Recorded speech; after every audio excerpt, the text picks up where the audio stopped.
Right, so at that particular point, now we go to the next segment, that is People in Politics, and today we just want to talk about issues that's affecting you as a Kenyan, and of course how we can get solution to such kind of issues, politics. And as always, I'm joined by Dr. Rotich, who is our political analyst in studio. Good morning, Doctor. Morning, Oloo. Good to see you. And for the first time, I'm joined by Henry Mwangangi. And Karibu. Thank you very much. You're welcome. Yes. He's also a political analyst, and he was a student leader at University of Mwangangi University. So he's representing the youth as well as Kenya in general. He's the face of Kenya. And also we'll be joined by Ken, that is Wakili from Kisumu, who is Kenneth Amondi, who is going to join us via Zoom as quick as possible. And as long as we get that link, then he'll also be joining us all the way from Kisumu. So let's get straight into it and start where we should. Gentlemen, the issue of church and politics is raising a lot of eyebrows. Perhaps we just put it there. We are all, we all know where this conversation is coming from.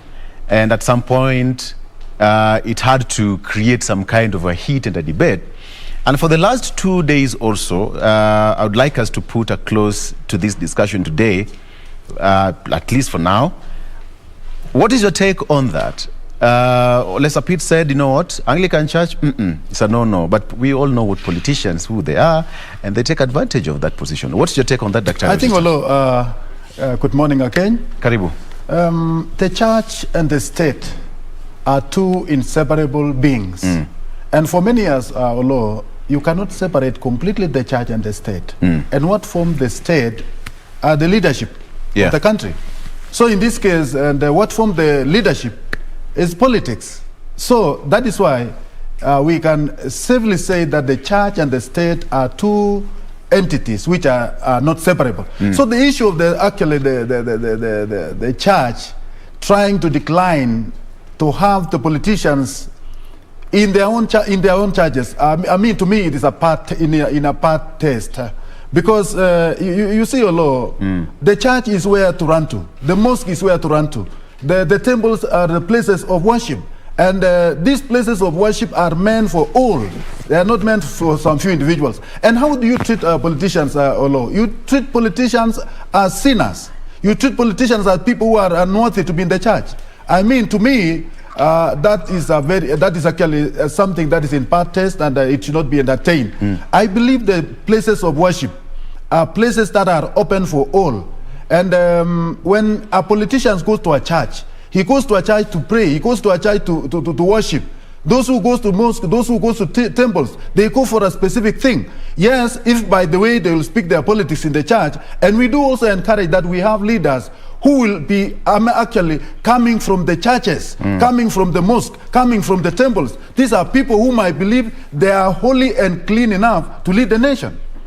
And even before most of these people, before they join politics, some of them have been crowned Christians. They have been crowned, the Muslims. They have been crowned as they were in their own religion before they joined their churches. So what do I mean, Oloo? What I witnessed for the better part of last week, I think it is something that should not be entertained. And we have come of age as a country. The crowd or the people of Kenya can differentiate between politics and the religious issues. And when they are in the church, I believe they are there only for worshiping. And if they have to be there, I think they should only be told to abide by the laws and regulation of the churches, but not to have them denied to be in the churches, not to have them denied to be in their own temples, not to deny them to be in their own mosque. So my argument, Oloo, I want to encourage churches, even as we encourage you to pray for this country, even as we encourage you to pray for the peace of this country, we also encourage you to pray for the best leaders. And the best way to have these best leaders is to have them in our churches. Okay, all right. Is to have them in our churches. Yes. What's your take, Henry? At some point I agree that the state and the church are inseparable. Yes. That I agree. But the doctrine and politics are separable. These are two different things. And I tend I was looking and watching at some point what the clergy are saying about this issue. Yes. And I agree with them totally. They haven't said that their doors are closed for the politician. What they have just said is that when you come to the church as a politician, don't bring politics in the church. Because previously we have seen, and I agree with them, that most of politicians, they go to church to make political statements, whereas we know that the church is not a place to make those political statements, but a place that we should be nourished spiritually. When you look at in the times of Mwai Kibaki and the previous regimes which have been there, you realize that we used to have news on Sundays, and this news you could see a clergy or a bishop preaching. But nowadays what is making the news light is when those political statements are being made in the pulpit. And that is so uncouth, because we have to separate politics and religion. We have to make them separable so that we give each group to play its own card. Because we have seen that also in the church is where we are exchanging through the pulpit and the altar, we exchange money which we don't know where it has come from. And this is wrong, because the church from time immemorial has been known to be a place for spiritual nourishment and where people go to gain. For example, you have been heartbroken and you need God. You go there and you get spiritual nourishment. But what if I'm a Christian and I go to church and what I'm getting are political rhetorics, which I'm getting from Monday up to Saturday and also on Sunday? I was looking at it and I was saying that Kenya we are blessed with land, and what occupies the church is actually might be the least of our land. We have a lot of acres outside the church that we can politic. So why don't we take this politics outside, and in church we allow people to get spiritual nourishment. We allow people to move on. Those who have heartbroken to come and heal. Let's give this place a space for people. Okay. Okay, let's go straight to our Wakili Ken Amondi, all the way from Kisumu, joining us via Zoom. Wakili, good morning, and how is Kisumu doing this far? Good morning, Kisumu is fine. Nice weather. Complaining? Absolutely. Yes, absolutely. Yeah. Nairobi at beautiful sour. Okay. The debate here is about church and politics, and it's been raging for the last 2 days or so. What do you make of that? The whole thing that has been happening across. Do you agree with the situation, or you just let the status quo to remain? Pardon, I'm not getting you. Absolutely. The question is, for the last 2 days we've had the debate about church and politics, and it all emanated from Jackson Elizabeth, who is the Archbishop of the Anglican Church of Kenya. And some people are saying that politicians are all allowed to go to churches, but then some are saying that it shouldn't happen. I don't know, what's your take on that? My take on this would be that first, we must respect the church as being a sacred place.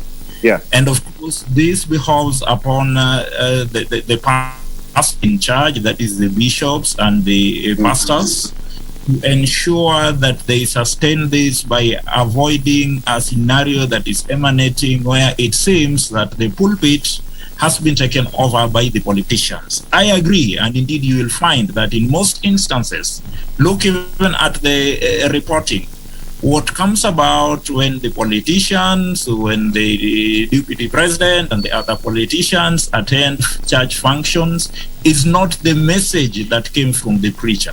What comes out is the message that came from the politicians, such that it dilutes the entire theme of the sacred day. I think that what we need is to go back to the scenario as happens within the amongst the Muslims in the mosque. You will never find politicians being allowed to address the congregation at the mosque. Yes, so that I honestly believe with the position taken by Archbishop of the Anglican Church, a position that has also been adopted by the Catholic Church, that let us respect the institution of the church. We know that in this country, a majority of us are Christians. We must reject at the utmost, the position that is currently developing, where the church is taken as a place where politicians go in to peddle their finance. Okay, yes. Okay. All right, I'll come back to you shortly, Wakili. You've all heard what Wakili is saying, is that, church should be left as church. And some of the politicians, some of the clerics are saying, you will never see them going to the presence of parliament to preach there. They won't even be allowed. But politicians get that freeway to churches and, to an extent, front row. What is your take? I think what we must realize as a country is that we are a country of religions. We have Christians, we have Muslims, we have Hindus, all sorts of religions that we have in this country. And members, whom we call now politicians, are members of these churches. Yeah. Some are Muslims, some are Hindus, some are Christians. At what level or law should we deny them to go to the church? No, nobody's saying that they should be denied Number to go to two, church. It's about politics in church. Let me tell you, it is always hard to separate politics and the affairs of the church, because we have had people who have been building churches through Harambes, and we have had people who have contributed immensely in most of these churches, and they are members of the same churches that we are talking about. So in this case, when they express themselves in their own respective churches or even across, what is wrong with that? And what is wrong with a politician going to church, sit uko nyuma, they say at the pews, after that go home? What's wrong with that? I have no problem whatsoever about the arrangement of the church, or the sitting arrangements that should be in the church. Whether they sit behind, in the middle, or in front. That is not what I'm arguing, Oloo. What I'm arguing is we don't have to deny the politicians or the leaders to be in their respective places on the days of worship. Just because they are politicians, wherever they will sit, whatever the sitting arrangement, I have no problem. But in this case, Oloo, these are respectable leaders. They have to be called to talk when they are in these respective churches. When they are called to talk, of course they should be warned that these being places of worship, let us be very specific, let us be very particular in our talk, because we have come to worship. But by expressing about their aspirations in their respective churches, it is not sin. At what level do we stop leaders to become leaders in their capacities? When we are in the churches, we have people of different walks of life, people of different professionalism. At what level can we stop an economist to be an economist in the church? At what level can we stop a leader who is a politician to be a politician in the church? Whatever they will speak, when they are given a chance, they will speak what they are doing. I'm an economist by profession. If I'm given a chance, I'll talk economics. And the others who are leaders in different capacities, they will talk their specialization in these respective churches. Right. About the funds that they are contributing. At what level can we tell that this money was gotten, in the wrong way, that it should not be contributed to the church? That issue of means of exchange or media of exchange, called money, there is no way or any specific day that you can say this money was gotten rightfully or wrongfully. Whatever goes to the church will be prayed for and it will be sanctified. So contribution to the church, it doesn't matter where you brought from, but what matters is that the church has received and it must sanctified by praying. Henry, there's a thin line between politics and religion, according to him. Right? Yes. I'm getting Dr. what he's saying. And I want to highlight it in this way. No one is denying politician entry to churches. I don't think nobody has said that. Yes. Yes. Secondly, the only thing that we are doing, or the church is doing, is that it is stemming the political statements. For example, and I agree totally with him, you cannot change a leader, be it in church or any place. But one thing that comes out in Kenya is that it's very hard to tame a Kenyan politician because they know what makes headlines in the news. It is not the good that makes headlines. It's not a motivation speech that will make headline. They must spew some political statement that are going to raise the atmosphere of the people in the church, be it well. And that is where we are differing. Yeah. Because, for example, when you go to mosque, we have very beautiful mosques in this nation. They have been built, and most of them, they have been built by politicians. But you never hear where the money came from. Why don't we do it in the churches? We can build them without having political statement. We can do all those things to the church without accommodating those vulgar language or uncouth behavior in the church. Because these, at the end of the day, these are very respectable places. These are shrine of God. Yes. This is not our place. And we should accord it a lot of respect, a lot of we should actually go before this shrine with a lot of respect to it. And the challenge we are having here in this nation is that we have people that cannot control what they speak in that altar. Yeah. And when they speak it, it is going to get into the headline. And when it gets to the headline, it is going to divide even the church. So I'm welcoming the idea that Olese Pete head, that we are not denying the politician or the leaders of this nation to come to the church, but they have to control what they spew out there, and they have to control political statement. And I actually agree with him, because at the end of the day, we have Monday up to Saturday. We can organize our kamukonjis outside there, and we can spew this statement, but in church, Victor is a no. Allow me to bring in Wakili at this particular point. Wakili, it's a very thin line, so to speak, politics and religion. And we all see, you know, how politicians carry themselves anytime they go to churches, either on Saturday or on Sunday. But one thing that we have to perhaps make clear, that rarely do we see politicians going to mosques to politic. And according to, you know, Muslims, everybody is equal. The moment you get to the step of a mosque, you leave your title outside. Go there, worship, and walk out. Now, my question is, then how is it becoming so difficult for our politicians to emulate the same route?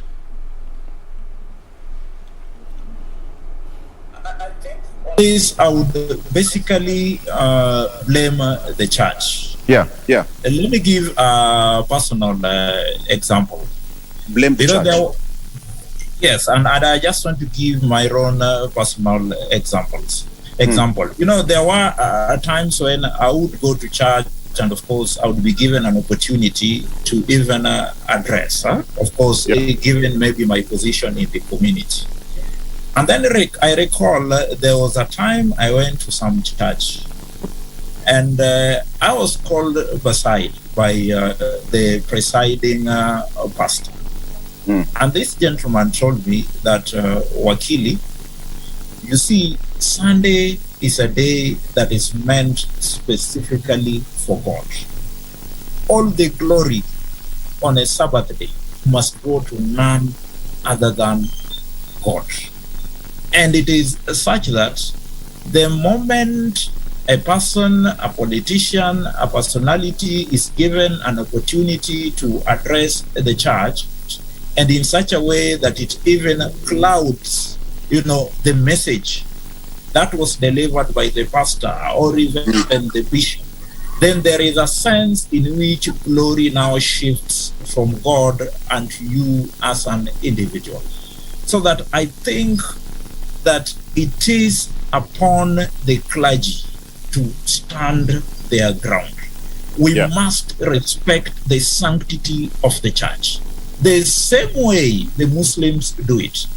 I don't even think it will be possible, I mean, for a politician to move to the, you know, the Jewish synagogue in Nairobi and to address the congregation.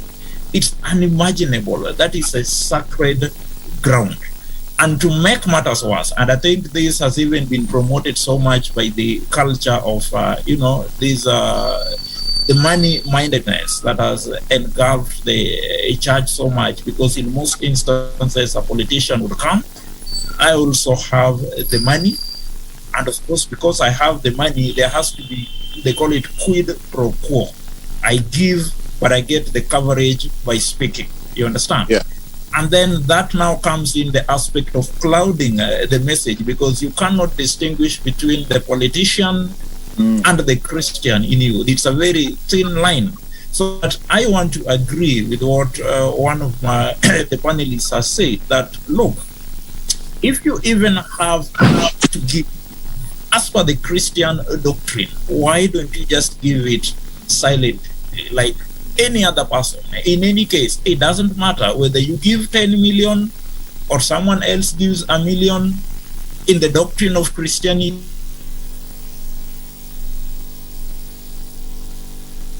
all right. I think we've lost Wakili there briefly, but on that note, let's just take a quick break, and when we come back, we are still going to have that discussion briefly. But then now, the question of Gideon Moi getting into the race. Dr. must be so excited about that. We'll discuss much when we come back after this break. We'll be right back.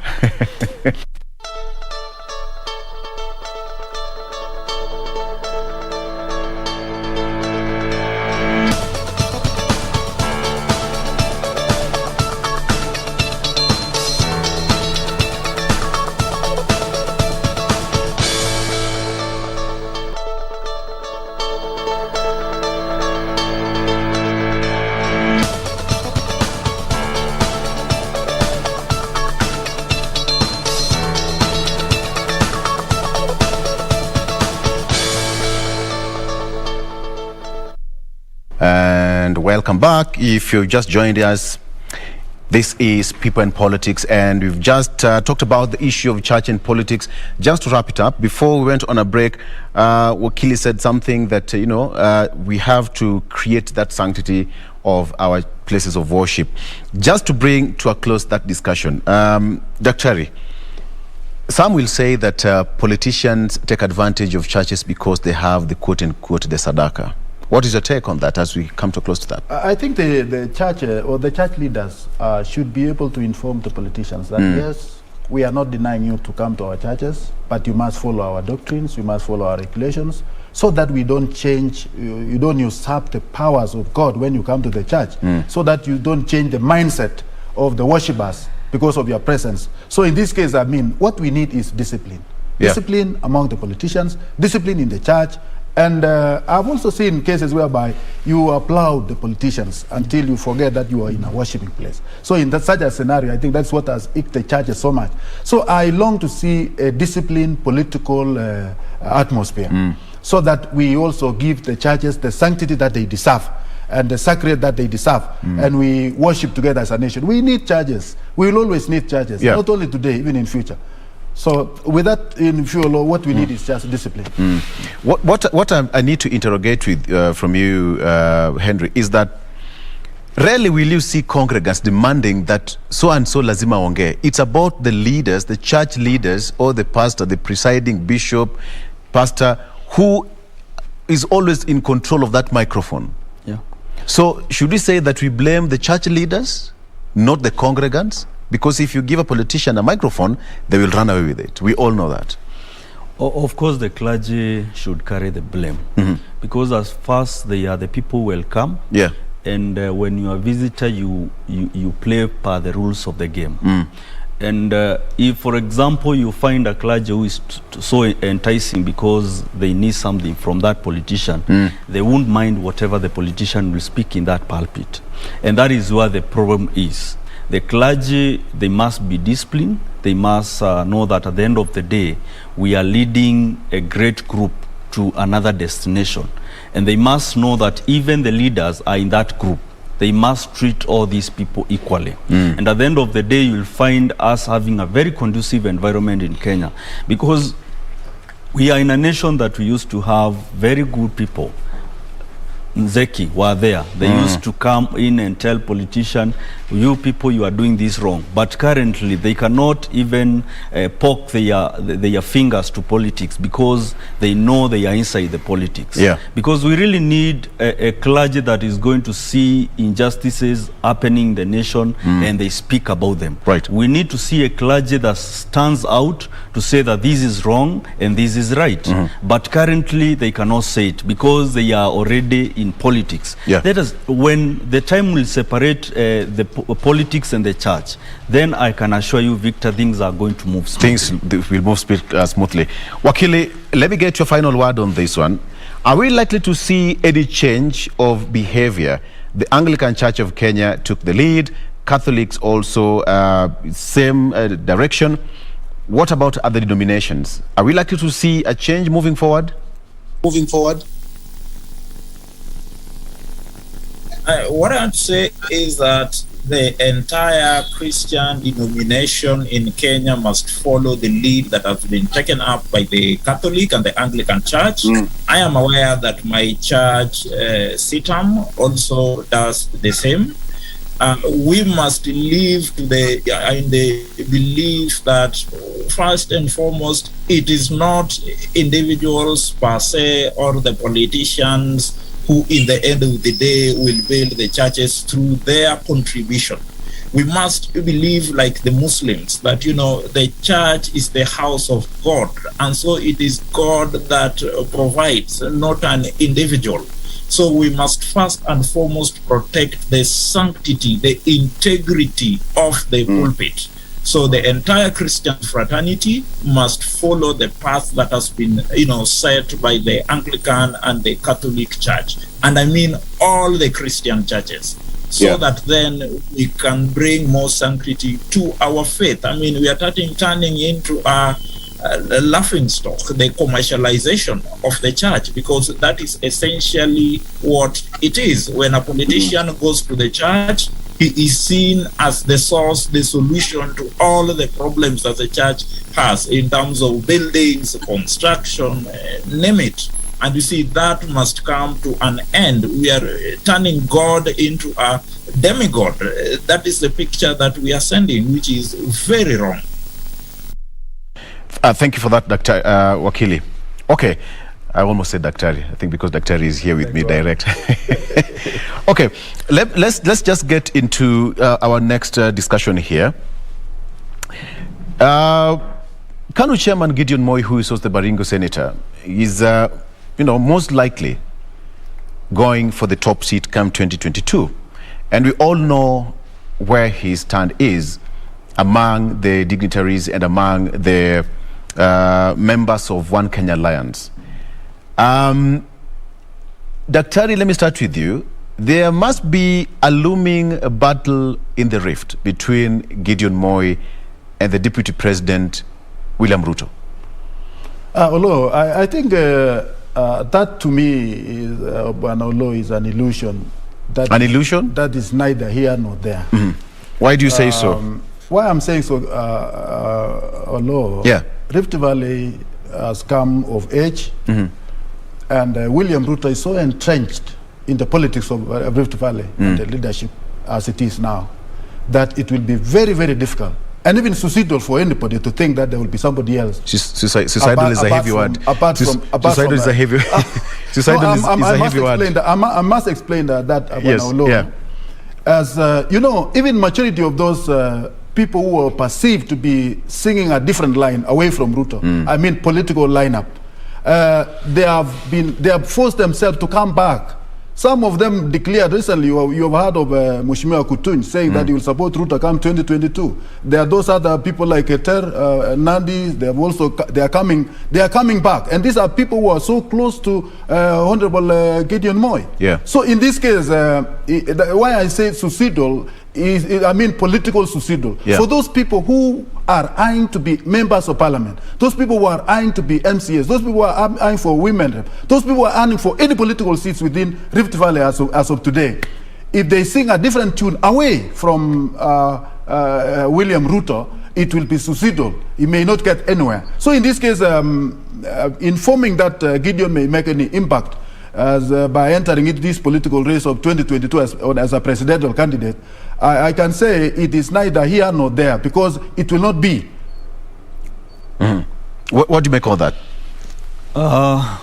Democratically is very right, because we really need to see people with divergent views, and also we need to see people who are competing, because that is how democracy works. For Gideon Moi is one man, as per Daktari, might not influence a lot of Rift Valley. But right now, when you look at the person of His Excellency, the Deputy President, William Ruto, he needs every vote from Rift Valley for his candidature of presidency. Yes. And so it will be, I will be lying to Kenyans if I tell them that it will not have an impact. Because if Gideon Moi enters in the race and gets 1,000 votes, those votes should have gone to William Ruto, but they have gone to Gideon. So it will have sometimes it will bring some changes in the voting of Rift Valley, because right now Rift Valley should be voting the full throttle. Yeah. They should be voting for William Ruto. So any other person who is going to come in, and you cannot deny that this man in Baringo is having some influence, because he's followed by his people from Kabarak. All these people. But we all know that Rift Valley is a cosmopolitan kind of area. It's not one community. Right. Yeah, it's not one community. So these are places where it is going to have an impact to William Ruto's candidature. That is where I'm a bit not agreeing too much with Daktari, because William Ruto needs all votes from Rift Valley, all of them, not leaving even one outside the bucket, all of them. Then he needs to marshal up from other regions, having some representative here and there who are going to bring into this basket some votes. Yeah. So Gideon Moi's candidature is not a big threat, but it is going to affect a little bit. It's not a threat, but it's going to affect a little bit. Wakili, perhaps let me just understand this way. So it means that the fact that Gideon Moi is also in the race. Before I ask you this question about One Kenya Alliance, does it mean that the deputy president now must work extremely hard? Because, as a politician, Gideon Moi will also work extra hard to get some votes. Of course, we always have to bear in mind that when you talk of Gideon Moi, then you must look at the background. Now, this is the son of the former president of the country who led for around 24 years, such that you're talking of a person that inherited very strong networks, and of course the financial muscle is also there. Of course, the question of William Ruto can never be ruled out, and the fact that he has been entrenched within the Rift Valley. So that perhaps, and I stand to be corrected, I want to believe that the impact of Gideon Moi would depend so much on what position he would hold, in the impending formation that is coming up, be it the Orc Alliance or what can be described as the next super alliance that will be coming in place. Of course, it would be a totally different scenario, assuming that, Gideon Moi was the candidate in respect of that super alliance, because then one would argue that, look, he therefore comes in as having block votes from the other persons in the super alliance who are known to enjoy following in particular regions. He will also be seen as a person who is coming in with the state machinery, so that even within the core of the William Ruto supporters, they would be asking themselves that in this scenario, then who is the plausible candidate?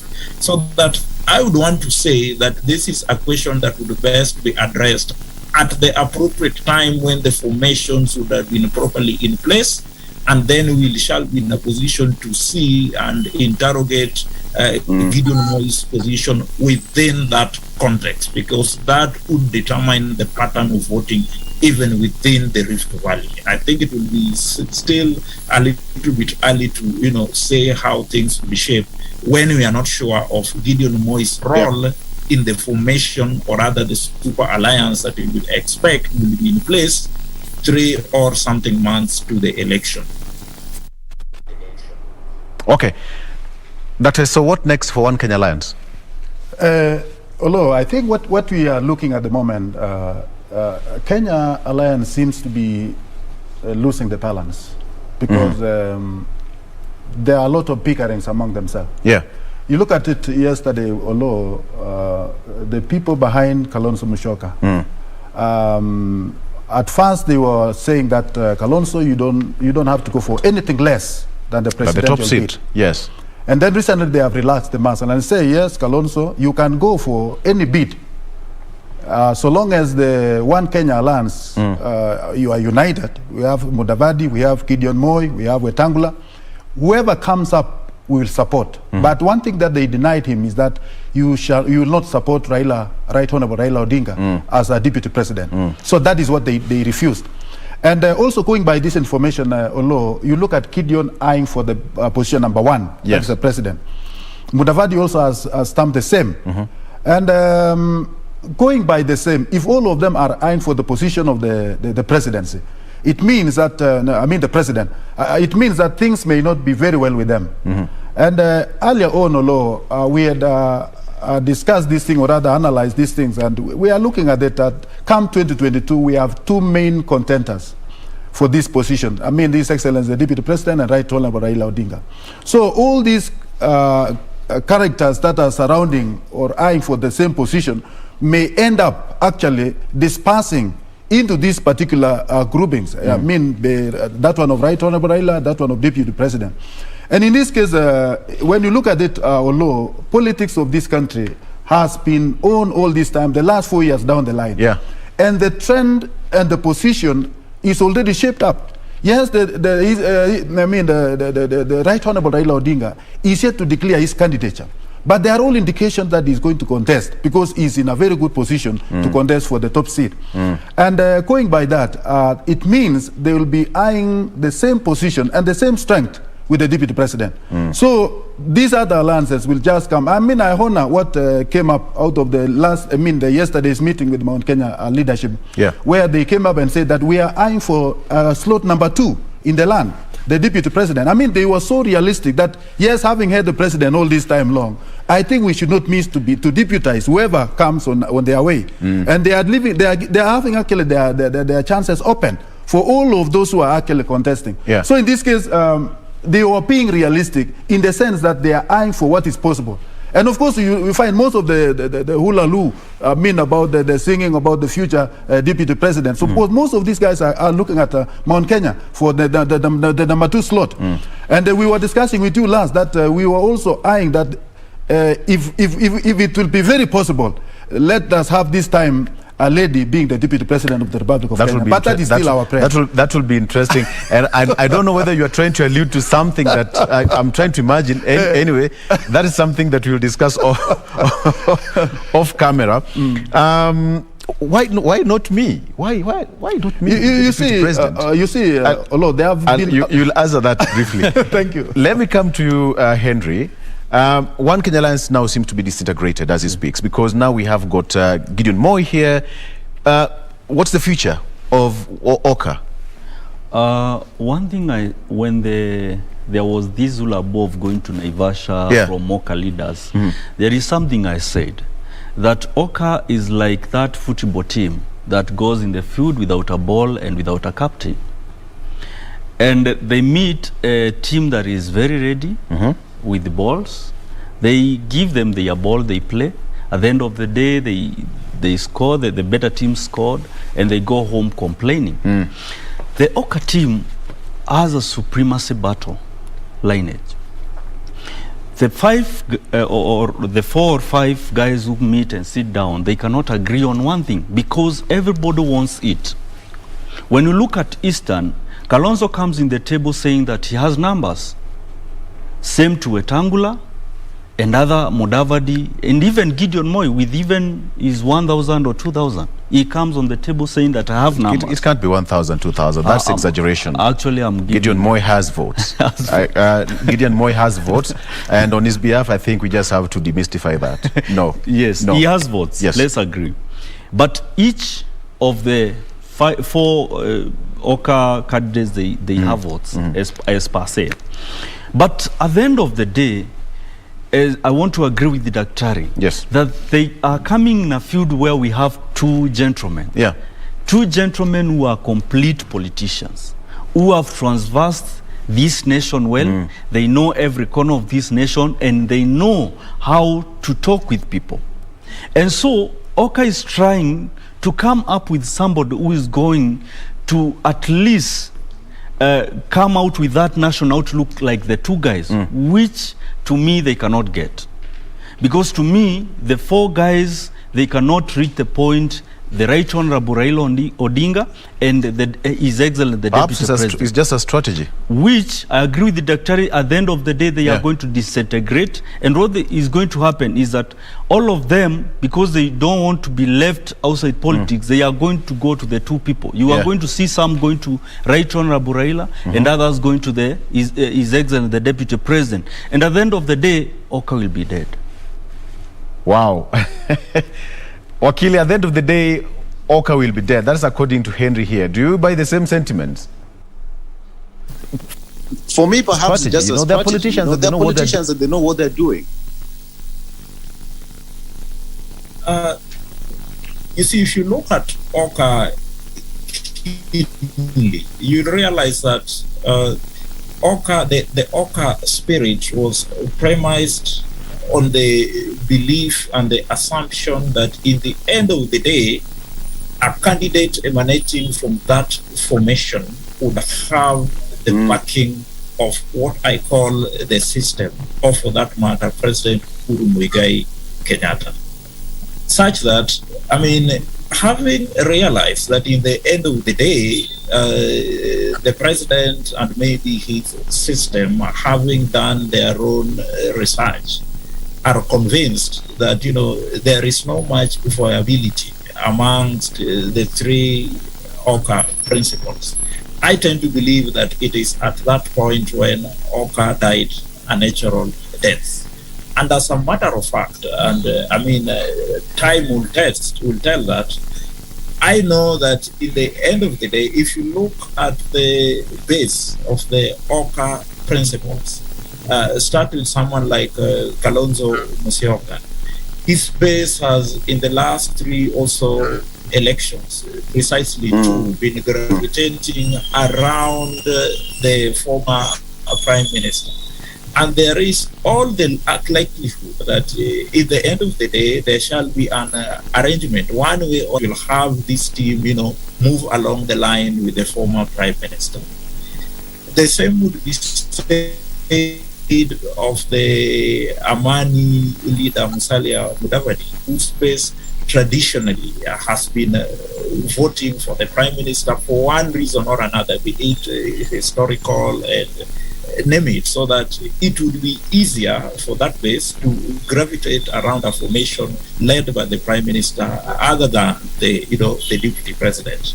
Of course, then we'll go to the question of Gideon Moi, who finds himself in a tricky scenario, given that his base, by and large, gravitates around the Deputy President. Of course, not unless he becomes the candidate of what can be described as a potential super alliance that will be formed close to the election.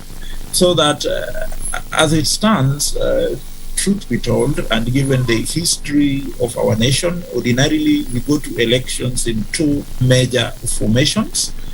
One formation is